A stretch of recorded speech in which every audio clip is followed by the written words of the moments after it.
Gospodi Isuse Hrisте, Sine Božji, pomiluj me grešnoga. Во името на Отецот и Синот и Светиот Дух, возлюбени браќа и сестри во Христа, на 8-та недела по 50-ница нашето внимание е свртено кон едно од највеличенствените чуда на нашиот Господ и Спасител Исус Христос. Умножувањето на 5 лебови и 2 риби, опишано во Евангелието според Матеј. Ова чудо не е само историски настан, туку длабок духовен знак што ни открива за Божјата милост, промисла и безгранично изобилство. Денес, исто така ги чествуваме светите Божји угодници, чии животи се одраз на Христовата светлина. Но пред се, ајде да се задлабочиме во чудото што го просветлува овој ден и да извлечеме поуки за нашиот живот.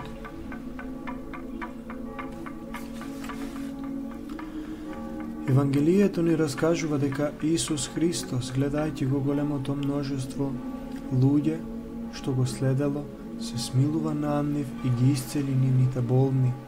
Кога падна вечер, учениците загрижени за народот му предложија да го отпушти мноштвото за да си купи храна, но Христос во својата божествена мудрост одговори: не треба да одат, дајте им вие да јадат. Учениците, гледајќи со човечки очи, рекоа: немаме овде ништо освен 5 леба и 2 риби. Тогаш Господ ги зеде тие скромни дарови, погледна кон небото, ги благослови, ги преломи, ги прекраши, им ги даде на учениците, а тие на народот. И се случи чудо.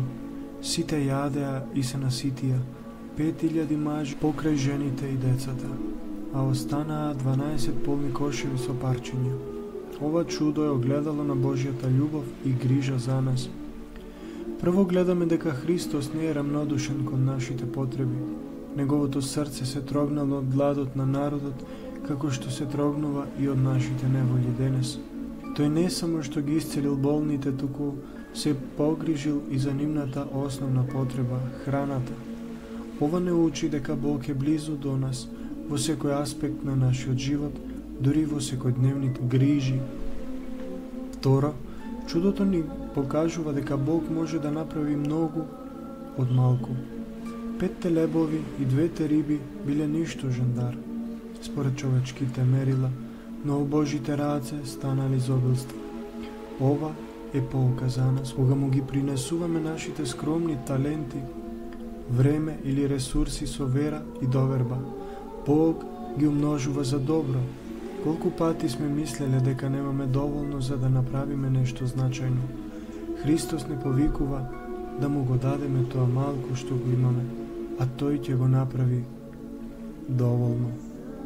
Трето, Христос ги вклучил учениците во чудото.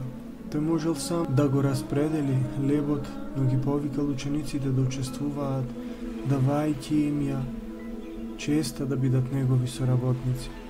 Ова е повик и за нас, да бидеме раце на Божјата милост, да го делиме неговото изобилство со другите. Било преку добри дела, зборови на утеха или дела на љубов. Четврто, 12 кошеви со остатоци зборуваат за Божјото изобилство. Бог не дава само колку што ни е потребно, туку многу повеќе.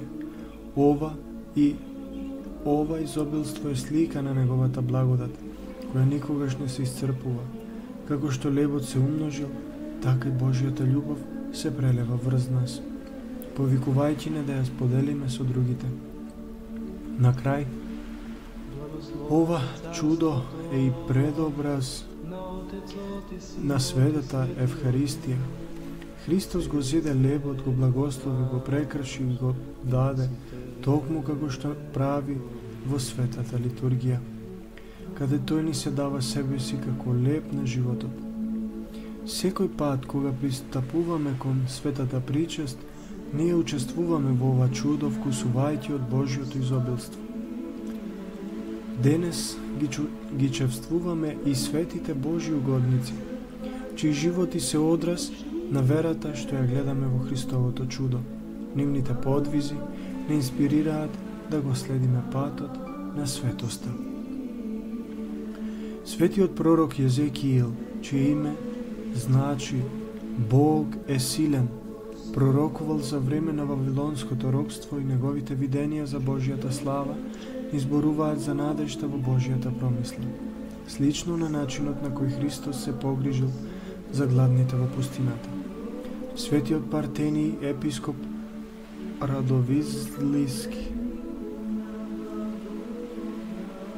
бил пастир што го хранил своето стадо со духовен леп. Неговото смирение и пожртвуваноста во тешките времења се пример за служење на другите. Преподобен Симеон Христа ради Јуродив и Јован неговиот соподвижник криејќи ја својата светост зад привидно лудило, нивното смирение не подсетува дека Божјата сила се покажува во нашата слабост, исто како што 5 лебови станале доволни за илјадници.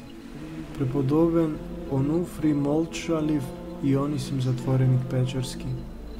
Овие подвижници од Киево-Печерската лавра се подвизувале во тишина и молитва. Нивниот живот не учи да го бараме Бога во внатрешната тишина, каде Тој го храни нашето срце. Наоѓањето на моштите на светата Ана Кашинска.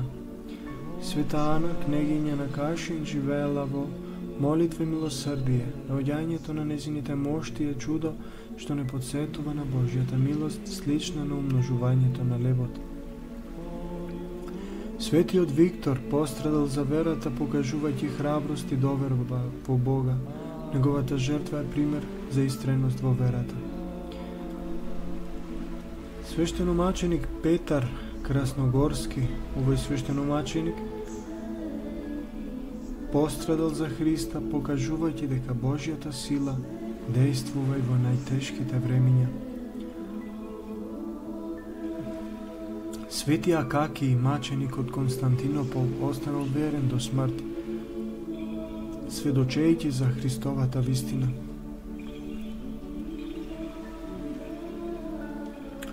Преподобен Елефтериј од Сувиот Рид, овој подвижник се борел со демоните во пустината, покажувајќи ја силата на молитвата и постот.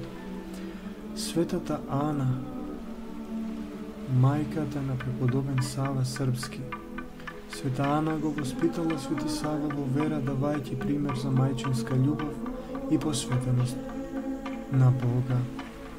Возлюбени, чудото на умножувањето на лебовите и рибите е повик да ја обновиме нашата доверба во Бога.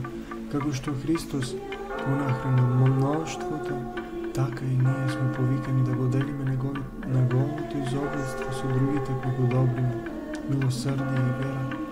Животите на светителите ни покажуваат дека без разлика на околностите можеме да бидеме дел од Божјото чудо. Нека ги принесеме нашите 5 лебови и 2 риби, нашата вера, љубов и дела, и нека Бог ги умножи за спасение на нашите души, на оние околу нас. Слава на нашиот Бог, Отецот, Синот и Светиот Дух, сега и секогаш и во вечни векови. Амин. Господи Исусе Христе, Сине Божи, помилуј ме грешного.